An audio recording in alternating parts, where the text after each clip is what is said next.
3, Chapter 2 of One of Ours.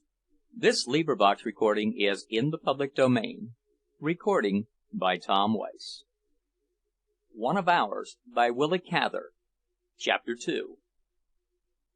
After Leonard left him, Claude cleared away the remains of his supper and watered the gourd vine before he went to milk. It was not really a gourd vine at all, but a summer squash of the crook-necked, warty, orange-colored variety, and it was now full of ripe squashes, hanging by strong stems among the rough green leaves and prickly tendrils. Claude had watched its rapid growth and the opening of its splotchy yellow blossoms, feeling grateful to a thing that did so lustily what it was put there to do.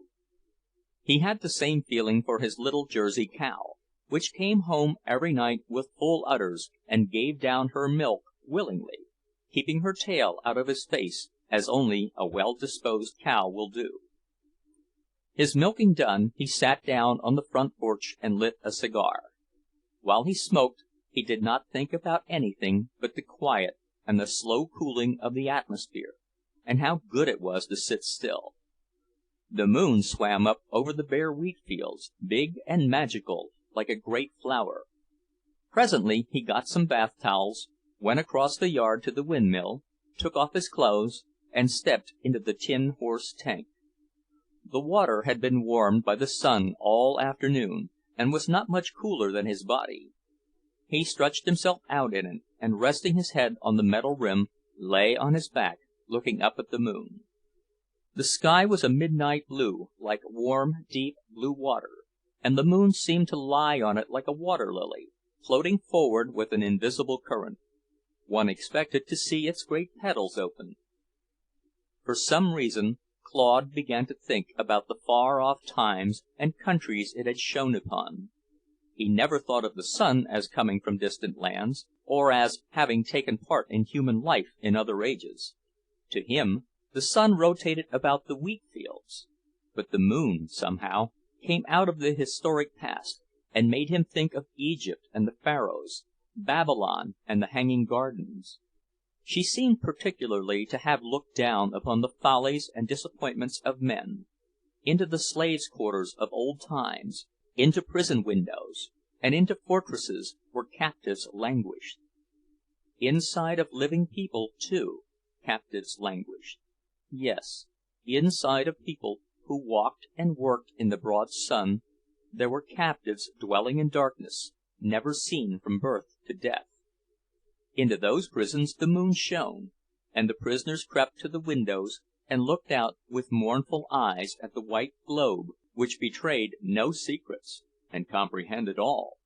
Perhaps even in people like Mrs. Royce and his brother Bayliss there was something of this sort, but that was a shuddery thought. He dismissed it with a quick movement of his hand through the water, which, disturbed, caught the light and played black and gold, like something alive, over his chest. In his own mother the imprisoned spirit was almost more present to people than her corporeal self. He had so often felt it when he sat with her on summer nights like this. Mahailey, too, had one, though the walls of her prison were so thick. And Gladys Farmer. Oh, yes, how much Gladys must have to tell this perfect confidant. The people whose hearts were set high needed such intercourse, whose wish was so beautiful that there were no experiences in this world to satisfy it. And these children of the moon, with their unappeased longings and futile dreams, were a finer race than the children of the sun. This conception flooded the boy's heart like a second moonrise, flowed through him indefinite and strong, while he lay deathly still for fear of losing it. At last the black cubical object which had caught Leonard Dawson's wrathful eye came rolling along the high road.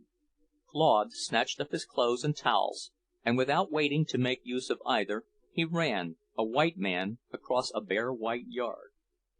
Gaining the shelter of the house, he found his bathrobe, and fled to the upper porch, where he lay down in the hammock. Presently he heard his name called, pronounced as if it were spelled Claude. His wife came up the stairs and looked out at him. He lay motionless, with his eyes closed. She went away.